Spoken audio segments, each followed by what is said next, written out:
Baik, hari ini kita akan membahas tentang komunikasi organisasional dan manajerial.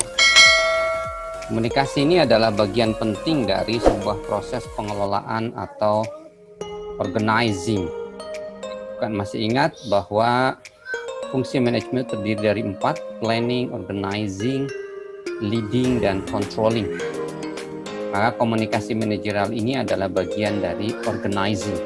Bagaimana kita mengorganize, menata, mengelola, mengatur perusahaan, salah satunya melalui komunikasi ini. Ketika kita gagal dalam berkomunikasi dengan anggota organisasi yang lain, dalam artian ketika kita gagal melakukan komunikasi dengan bawahan kita, dengan teman selevel dengan kita, dengan atasan kita, dengan pemilik perusahaan, dengan orang di luar departemen kita, dengan orang di luar organisasi kita, maka akan gagal pula kita mengelola perusahaan tersebut. Saking pentingnya komunikasi, ada ungkapan we cannot not to communicate. Kita tidak bisa untuk tidak berkomunikasi. Diam pun itu sebutnya kita komunikasi. Diam ketika kita ditanya, apa pendapat Anda tentang bla bla bla bla bla bla, kita jawab no comment atau kita diam. Diam itu aja juga bagian dari komunikasi. Baik, kita lihat pertanyaan untuk kita renungkan.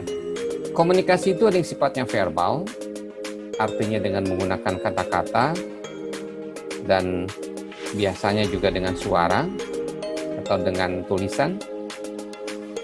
Tapi ada juga komunikasi yang sifatnya non-verbal.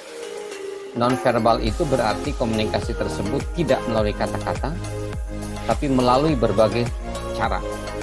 Nanti kita akan bahas, diantaranya mungkin eye contact, kontak mata, kemudian gerak badan, kemudian gelengan kepala, salah satu sentuhan, kemudian intonasi, suara, tinggi rendahnya suara, itu adalah salah satu bentuk komunikasi non-verbal.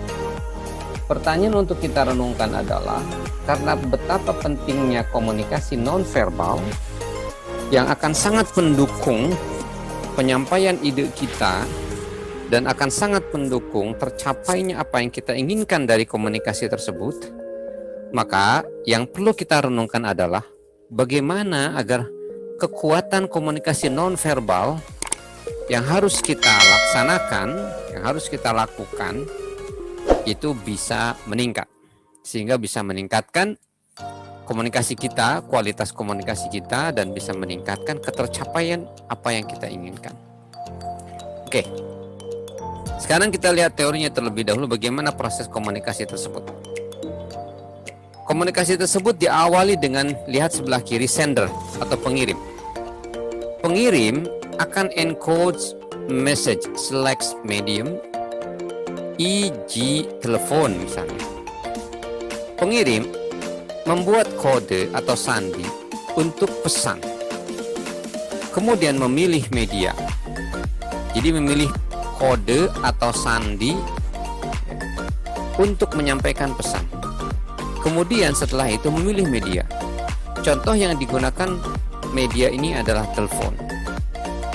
Selain telepon, nanti akan kita bahas lagi di bawah berbagai macam jenis media berdasarkan tingkat kekayaannya. Dia menggunakan telepon bertanya kepada temannya. Temannya kita sebut receiver atau penerima. Did you finish your assignment? Apakah kamu menyelesaikan tugas kamu? Tugas kuliah yang ia maksud. Ini adalah tahap pertama. Jadi pengirim membuat sandi atau kode untuk pesan, kemudian memilih media. Contoh dalam ini adalah telepon.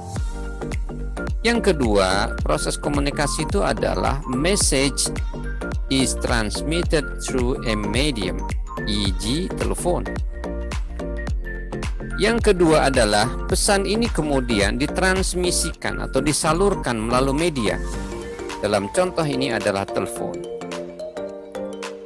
Yang ketiga, setelahnya pesan ini ditransmisikan, maka kemudian penerima receiver decodes the message, decides if feedback needed. Penerima kemudian membaca kode dari pesan tersebut, kemudian memutuskan apakah memberikan umpan balik. Ya, umpan balik itu artinya jawaban, respon itu diperlukan atau tidak. Kemudian untuk contoh ini, di dalam gambar ini receiver itu memutuskan untuk memberikan feedback atau umpan balik. Umpan balik dia adalah berupa pertanyaan. What assignment do you mean? Tugas apa yang Anda maksud? Nah, kemudian dalam hal ini, what assignment do you mean, pertanyaan ini keadaan yang keempat, yakni receiver expresses reaction or feedback through a medium. Penerima mengungkapkan reaksi atau feedback melalui sebuah media. Ya. Di dalam proses penyampaian atau di dalam proses komunikasi ini, di mana sender mengirimkan message kepada receiver, ketika message ini ditransmisikan kepada receiver, maka ada kemungkinan terjadinya kendala. Kendala di sini adalah, contohnya adalah kebisingan. Kebisingan, noise, ya. Contohnya yang terjadi adalah statis. Statis itu artinya tidak bergerak, diam, gitu. Tidak ada respon. Berarti proses komunikasi itu mengalami kendala yang disebut adalah noise. Bisa jadi slurring, jadi kurang jelas karena mungkin karena medianya, misalkan teleponnya itu kurang begitu memiliki kualitas yang bagus, dan kemudian atau karena ada problem cuaca misalnya. Nah, itu di sana. Jadi ada empat proses komunikasi. Sender encodes message, message transmitted, receiver decodes the message.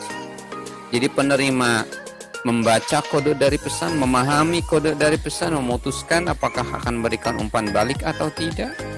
Dan kemudian penerima mengungkapkan reaksi atau feedback melalui sebuah medium. Itulah proses komunikasi, dan di dalam proses komunikasi tersebut sering ada kendala atau kadang ada kendala di antara noise. Noise itu statik di antaranya, slurring misalnya, dan kemudian banyak kendala-kendala yang lain.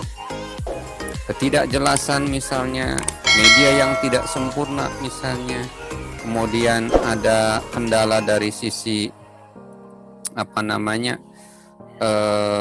jaringan misalnya, seperti itu. Berikutnya, memilih media yang tepat berdasarkan tingkat kekayaan media. Ini yang sering saya sampaikan, bahwa ada teori the richness, the theory of media richness, teori tentang kekayaan media, bahwa media itu dibagi-bagi berdasarkan level kekayaannya. Nah, kita lihat terlebih dahulu. Coba lihat dari yang paling kanan. Coba lihat di sini paling kanan, low media richness. Kekayaan media yang mempunyai levelnya itu rendah. Kekayaan media dengan level yang rendah. Best for routine, clear situations. Paling baik itu untuk situasi yang jelas dan kemudian situasi yang rutin. Contohnya, low media richness ini adalah impersonal written media. Media tertulis yang sifatnya itu impersonal. Apa maksud impersonal? Itu artinya tidak, personal itu pribadi. Artinya tidak melibatkan sebuah komunikasi antar pribadi. Jadinya komunikasinya itu hanya satu arah. Dan komunikasinya tidak mengenal kepada siapa dia sebetulnya berkomunikasi. Contoh di sini adalah newsletters, atau newsletters itu berarti koran misalnya, atau majalah, newsletter, flyers. Kita tidak tahu siapa yang akan membaca flyer kita. Kita tidak tahu siapa yang akan membaca tulisan kita. Ini adalah impersonal written media. Dan kategorinya ada low media richness, kekayaan media yang rendah. Baik untuk situasi yang rutin dan situasi yang sudah jelas. General report, laporan sifatnya umum. Paper, itu termasuk impersonal written media. Berikutnya, melangkah ke media yang lebih kaya, sedikit lebih kaya dari impersonal written media adalah personal written media. Media tertulis yang sifatnya personal, sifatnya pribadi, yang kita tahu bahwa yang kita tulis itu adalah untuk si A, si B, atau untuk si A, si B, si C, dan seterusnya. Kita tahu orangnya. Contohnya adalah email, text message, ya, atau pesan-pesan teks. Bisa di WA, bisa di SMS, bisa di Telegram, dan sebagainya. Memos, catatan, letters, surat. Itu adalah personal written media. Dia lebih tinggi, naik sedikit di atas impersonal written media. Tetapi levelnya masih level low media richness. Karena dia hanya melibatkan tulisan. Dan karena dia masih low media richness, maka potensi untuk orang salah memahami tulisan tersebut itu masih tinggi. Seperti juga yang di sini. Makanya kalau misalkan kalian menulis berita, menulis informasi yang kita tidak tahu siapa akan membaca, itu harus hati-hati. Saya sering dikritik oleh profesor saya ketika saya kuliah PhD di Australia. Dia katakan, Profesor Dennis Jepson namanya, Dennis Mary Jepson, perempuan ya, udah profesor di sana. Dia katakan, kalau saya tidak detail dan tidak jelas ketika menulis di dalam email, maka yang kerepotan adalah saya sendiri, karena nanti kemudian akan datang ber-email kepada saya menanyakan apa yang saya maksud di dalam email tersebut, dan itu lebih repot buat saya. Sehingga menulis personal written media itu harus benar-benar jelas sekali, termasuk juga apalagi yang ini. Makanya kalau kalian menulis, misalnya menulis paper atau menulis apapun, jangan berasumsi orang akan paham terhadap apa yang ada di dalam pikiran Anda, tanpa kemudian Anda menerapkannya di dalam tulisan yang sangat jelas. Penggunaan kata-kata yang membuat orang kebingungan. Ini tuh kata-kata ini maksudnya kembalinya kemana gitu. Seperti banyak di dalam petulisan kita orang Indonesia, hal ini menyebabkan hal itu kembali kemana. Itu seringkali membingungkan. Kita bisa gunakan kata ganti seperti hal ini atau masalah ini. Itu ketika kita sudah sangat bisa memastikan bahwa orang tidak akan salah paham terhadap maksud kita menulis kata hal tersebut. Kemudian berikutnya naik kembali ke level yang ketiga adalah telepon. Berarti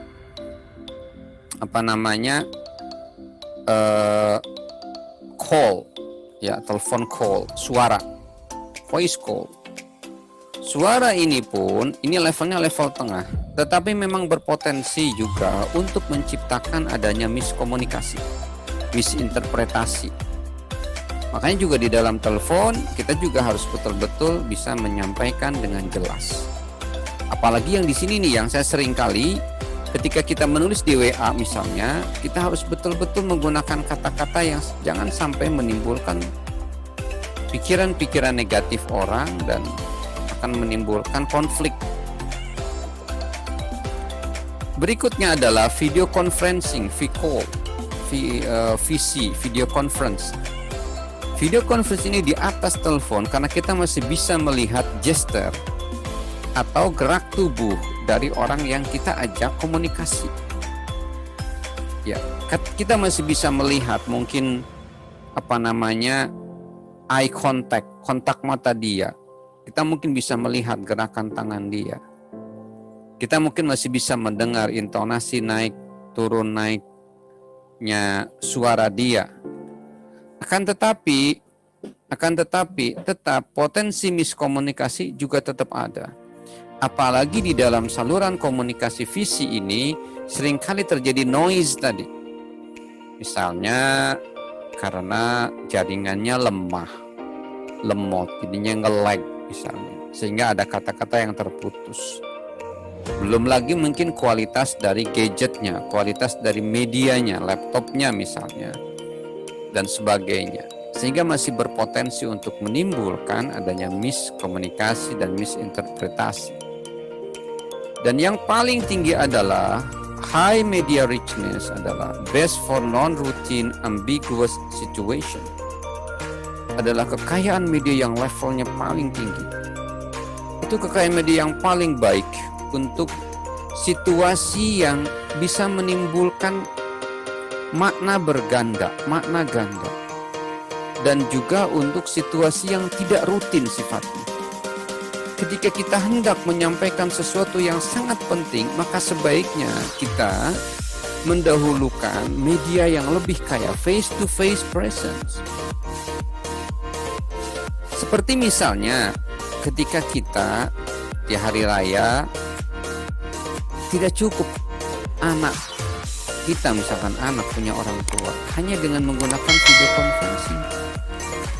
Karena hal itu bisa potensi menimbulkan adanya sakit hati dari kedua orang tua kita karena merasa dirinya tidak dipentingkan, hanya dengan cukup dengan telepon atau video conference saja.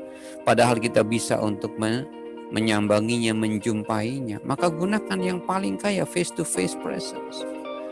Atau misalkan ketika kalian hendak melakukan kayak deal-deal bisnis, maka jangan menggunakan media yang lebih rendah. Gunakanlah media face-to-face presence. Datangi langsung klien kita dan kemudian kita membuat deal. Seperti itu. Karena di sana dalam face-to-face presence kita bisa seutuhnya melihat bagaimana verbal communication dan non-verbal communication yang dibangun oleh masing-masing personal yang terlibat dalam komunikasi tersebut. Ya, ini pembagian yang hampir sama. Tingkat kekayaan media menunjukkan seberapa baik media tertentu menyampaikan informasi dan bisa meningkatkan pembelajaran. Ini kategori meningkatkan pembelajaran.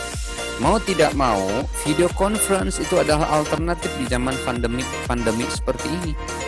Sehingga ketika ada misalnya dosen yang hanya dia menggunakan misalkan personal written media, yang menggunakan WA atau menggunakan tugas itu berarti ini in-person written media itu ya. Maka itu levelnya rendah banget. Makanya yang disarankan dan diharuskan oleh lembaga ada video conference. Karena video conference ini levelnya ya minimalnya ya di bawah sedikit lah. Ya, seperti itu.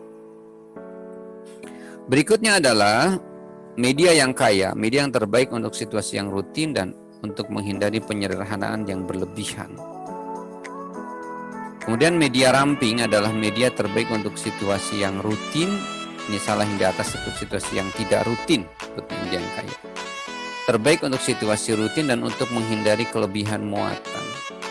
Kelebihan muatan itu maksudnya apa? Jadi ketika kita kan tidak mungkin ketemu kayak misalkan dengan setiap orang harus ketemu, tidak mungkin. Maka ketika komunikasi kita memerlukan media yang lebih rendah daripada face to face presence. Ketika kita rutin komunikasi dengan saudara kita, maka tidak harus kita setiap komunikasi harus ketemu, akan habis waktu kita. Ini kok ada kendala ini, kenapa? Ya, sudah. Saluran komunikasi formal. Saluran komunikasi formal adalah mengikuti rantai komando yang dikenal sebagai komunikasi yang resmi.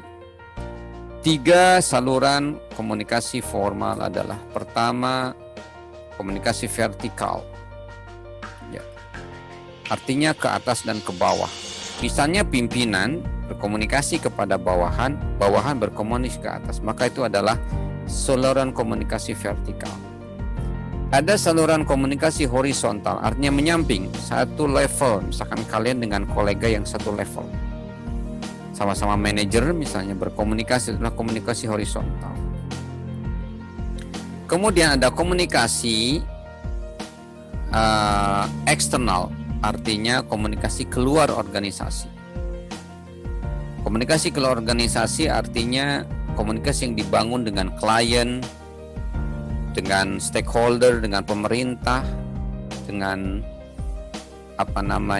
kolega bisnis. Itu adalah komunikasi eksternal. Pertanyaan, Jeremy berbagi informasi dengan rekan satuan tugasnya yakni anggotanya tentang proyek mereka. Jeremy sedang berkomunikasi secara horizontal karena rekan satuan tugasnya. Bentar, kita stop share dulu. Ada kendala. Selain komunikasi informal, selain komunikasi formal, ada juga saluran komunikasi informal. Kalau tadi dalam struktur formal dan mengikuti rantai komando, atasan, bawahan, ke bawah begitu.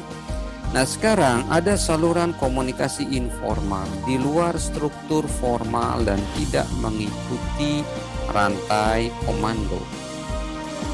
Artinya ini komunikasi ini adalah komunikasi keseharian kita. Tidak terkait dengan perintah dari atasan ke bawahan, ya, bawahan ke bawahannya lagi. Tetapi ini lebih kepada komunikasi yang sifatnya di luar struktur formal tadi. Tidak ditentukan oleh struktur organisasi hierarki. Tidak ditentukan oleh struktur organisasi yang ada level-levelnya. Begitu. Nah, banyak saluran komunikasi informal ini, ya. Misalnya tatap muka, ya, kemudian manajemen dengan berkeliling, mengelola dengan berada di sana, dan grabbing, rumor di mana gosip dan informasi tidak resmi tersebar. Ini adalah bentuk saluran komunikasi informal. Tatap muka ini adalah bagian dari saluran komunikasi informal. Bisa juga memang dengan struktur yang formal juga. Dalam tatap muka ini, karyawan menghargai waktu yang otentik bersama bos mereka. Tidak ada hal yang sangat penting yang perlu dilakukan oleh seorang pimpinan ketika dia ingin membangun komunikasi yang baik. Maka diantaranya adalah memanfaatkan waktu-waktu tertentu untuk bertatap muka dengan karyawan-karyawan mereka. Ketika kalian suatu saat menjadi bos, memiliki perusahaan, maka sangat penting sekali adanya pertemuan face to face dengan karyawan-karyawan kalian. Ada manajemen berkeliling, ini ada saluran komunikasi informal. Jadi manajer berkeliling untuk ngontrol kepada bawahan-bawahan mereka. Kemudian mengelola dengan berada di sana berdasarkan kepercayaan. Jadi si manajer seolah-olah selalu ada di setiap lingkungan, di setiap karyawan, ya. Tetapi sebetulnya dia tidak ada di sana. Tapi si pimpinan, si manajer menitipkan pada karyawan bahwa kamu harus berbuat atau bekerja dengan baik karena kamu sudah dipercaya. Maka itu namanya mengelola dengan berada di sana berdasarkan kepercayaan.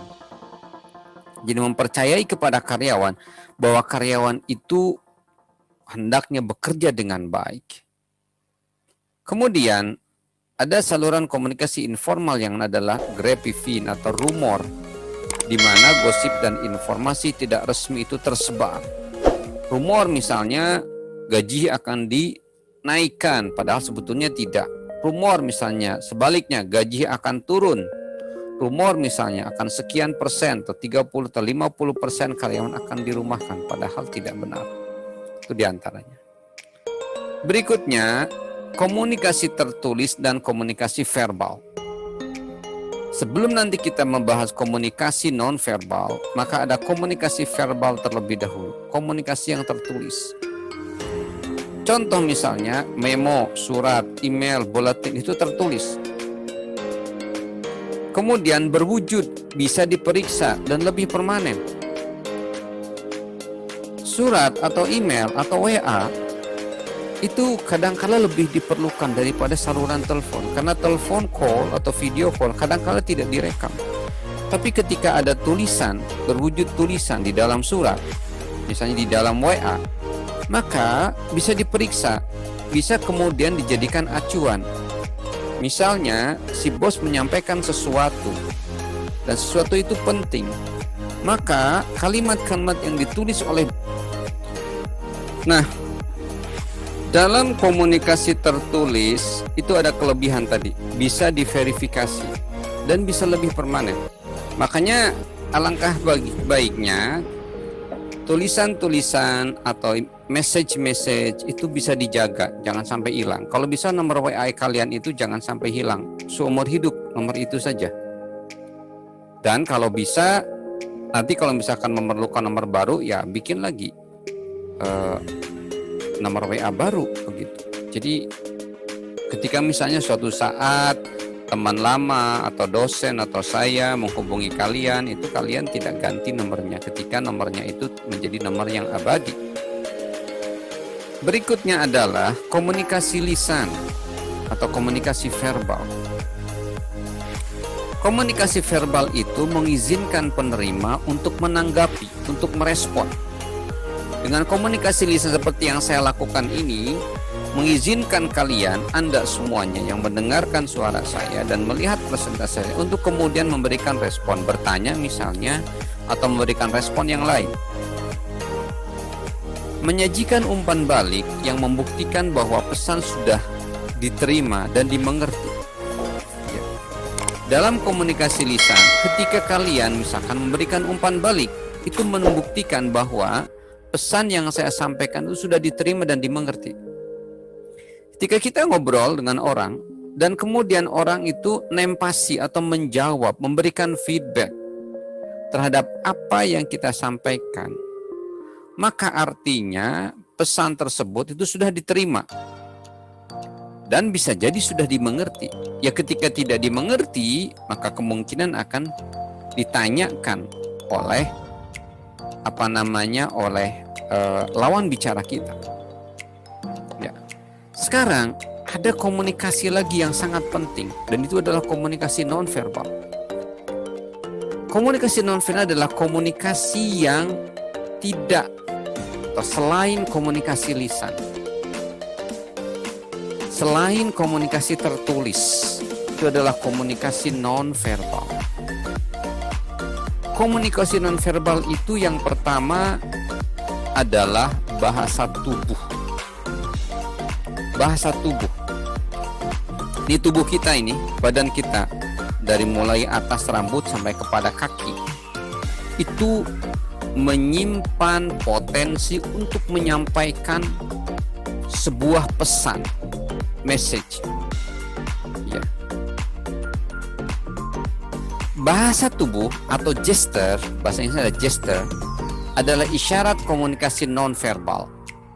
Seperti ekspresi wajah, kita bisa melihat dan kemudian kita bisa menangkap sekaligus keadaan orang, situasi hati orang dari ekspresi wajah.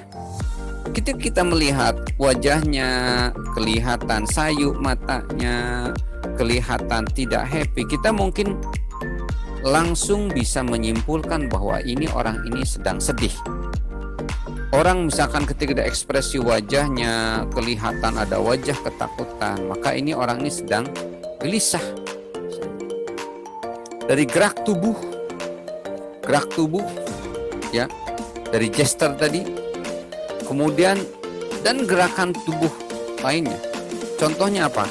Kontak mata. Kontak mata kan penting. Ya kalau misalkan cowok kepada cewek kedip-kedip mata, orang sudah paham, oh dia itu lagi PDKT. Kontak mata juga itu untuk menunjukkan bahwa Anda ini serius mendengarkan atau tidak, itu dari kontak mata.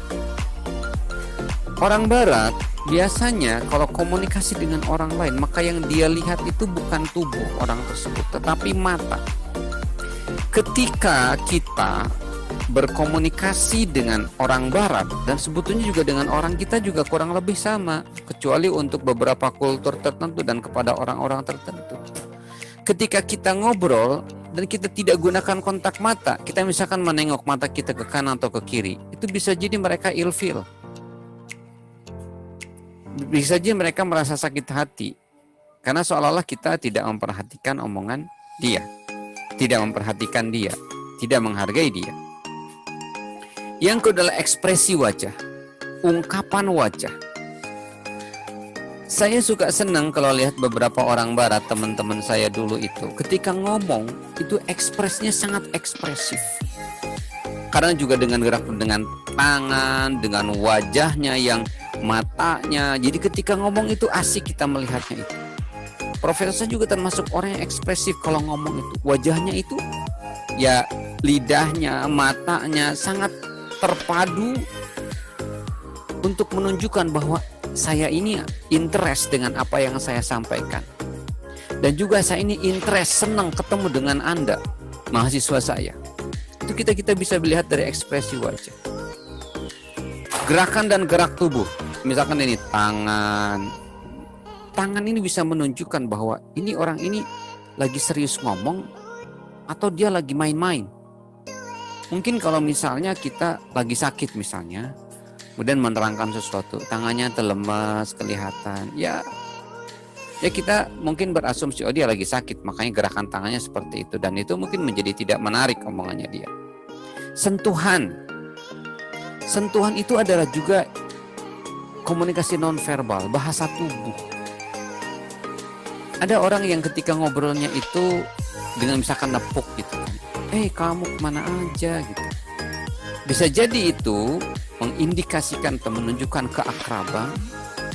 Bisa jadi itu menunjukkan, bisa jadi itu centil. Bisa jadi itu menunjukkan abuse, bisa jadi. Nah kalau misalkan itu adalah ceweknya misalkan cantik dan itu dia tidak kenal sebelumnya, tidak akrab, dia udah sentuh-sentuh, berarti bisa jadi itu adalah indikasi dia melakukan pelecehan, bisa jadi gitu. Kemudian tadi gerak tubuh dan gerakan dan gerak tubuh. Misalnya ketika kita ketemu dengan seorang bos. Bosnya itu misalnya duduk dengan nyenderan seperti ini. Lihatnya ke atas, atau dia miring ke kanan, atau miring ke kanan, atau miring ke kiri. Maka itu sudah kita bisa menyimpulkan bahwa dia tidak interest dengan kita, ketemu tidak senang, happy dengan kita, ketemu dengan kita. Tanpa dia ngomong, kita bisa mengambil sebuah kesimpulan. Pengaturan tempat misalnya. Pengaturan misalkan kalian datang ke sebuah kantor, Anda datang ke sebuah kantor, juga masuk ke ruangan bos. Ternyata tempat duduknya tamu itu di bawah misalnya. Sementara bosnya duduk di atas dengan menggunakan kursi yang tinggi. Itu kan kita sudah bisa menyimpulkan. Itu adalah bentuk komunikasi nonverbal dari bahasa tubuh. Berikutnya adalah waktu. Waktu itu adalah bagian dari komunikasi nonverbal. Ketika misalkan kita begini, datang ke tempat seseorang dan kemudian dikasih waktu hanya, maaf ya, saya hanya bisa bertemu sekitar 10 menit saja. Itu adalah komunikasi nonverbal yang menunjukkan bahwa dia itu bisa jadi orang super sibuk, bisa jadi kehadiran kita itu tidak begitu sangat penting buat dia sehingga diberi waktu hanya 10 menit. Berikutnya adalah kecepatan kata-kata. Kecepatan kata-kata juga itu juga hal yang dari bahasa tubuh kita, dari gerak tubuh kita yang bisa menunjukkan sebuah pesan kepada kita. Contoh misalnya, kita lagi baca puisi bareng-bareng. Atau kalau kita orang muslim, baca yasin bareng-bareng. Ada orang yang baca yasinnya pengen mendahului terus. Ya kita sudah bisa melihat, oh dia kayaknya apa ini begitu. Jangan-jangan mungkin dia orangnya seperti itu. Kita bisa menyimpulkan dari dia berkata yang terlalu cepat seperti itu. Jadi kecepatan kata-kata. Kemudian intonasi verbal. Suatu penekanan diberikan pada kata atau frase yang mampu menyampaikan makna. Intonasi itu juga adalah komunikasi nonverbal. Contohnya misalkan kita ingin mengungkapkan sesuatu ekspresi yang sangat indah. Aku suka sama kamu.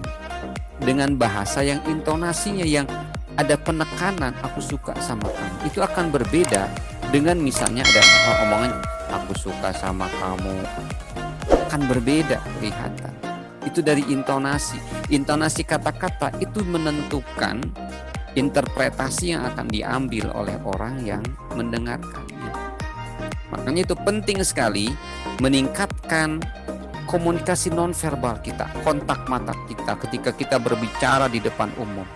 Apakah kita hanya fokus pada satu titik atau kita melihat kepada berbagai titik, ekspresi wajah kita serta dengan gerakan tubuh. Lihat para penceramah-penceramah atau para motivator, dia akan menggunakan seluruh kekuatan komunikasi nonverbal mereka untuk memberikan message atau pesan agar bisa tersampaikan kepada audiens mereka. Dengan begini, dengan tepuk tangan, dengan gerak-gerak tangan, seperti itu. Lihat misalkan Ustadz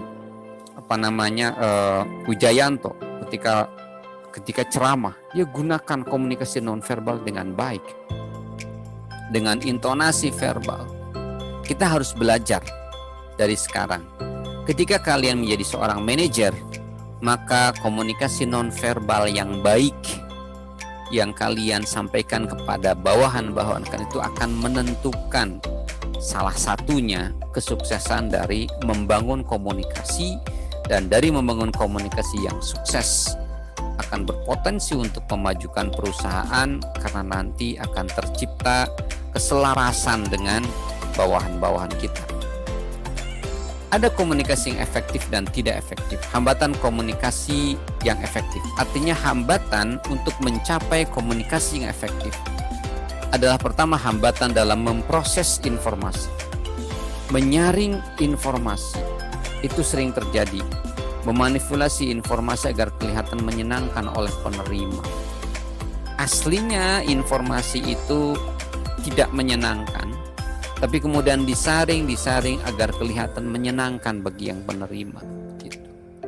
Disaringnya itu sering terjadi penyaringan yang kemudian mengalihkan makna dari informasi tersebut. Jelas-jelas informasi tersebut itu adalah informasi misalnya adanya pemehakkaan karyawan, dan disaring sebutnya misalnya tidak pemehakkaan, hanya merumahkan saja, padahal di PHK.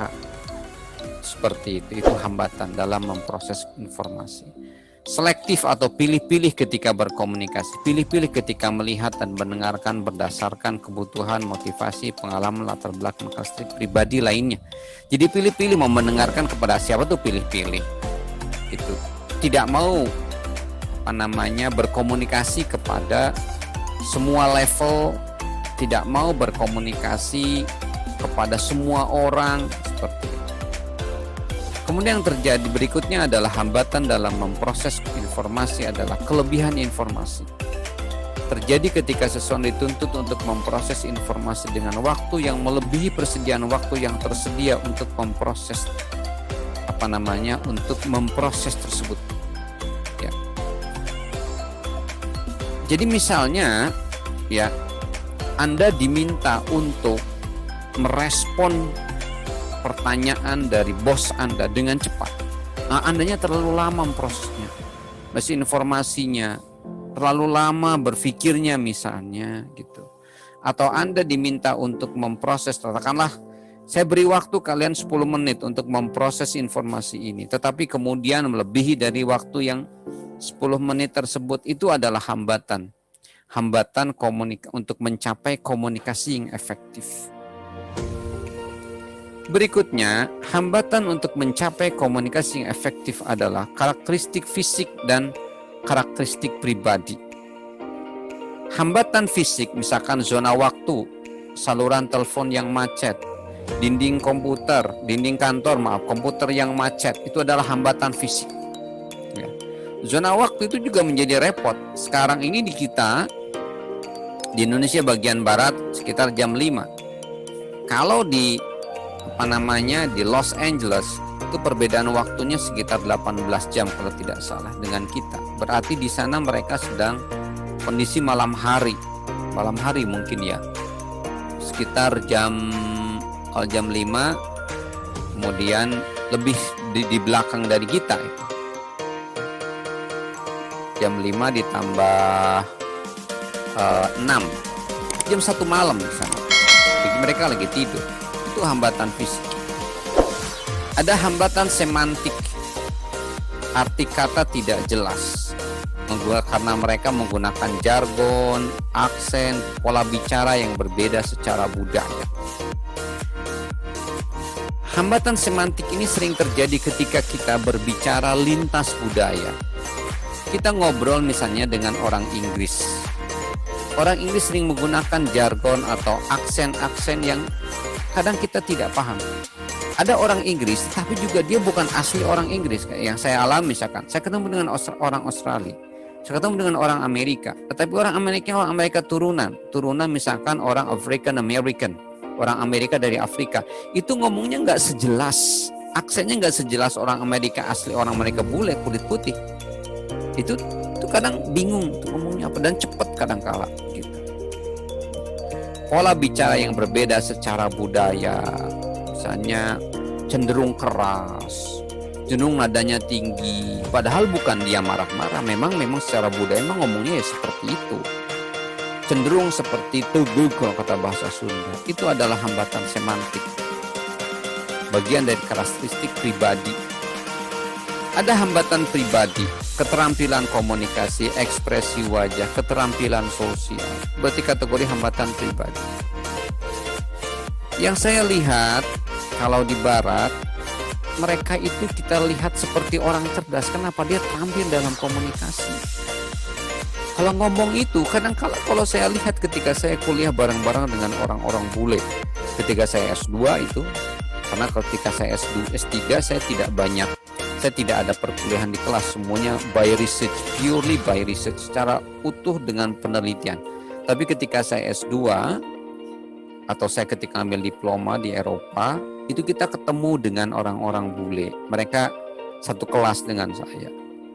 Mereka sebutnya terampil dalam komunikasi, tapi kadang konten isi itu biasa-biasa aja, tapi dia nyorocos gitu kalau ngomong. Ekspresi wajahnya bagus, keterampilan sosialnya bagus.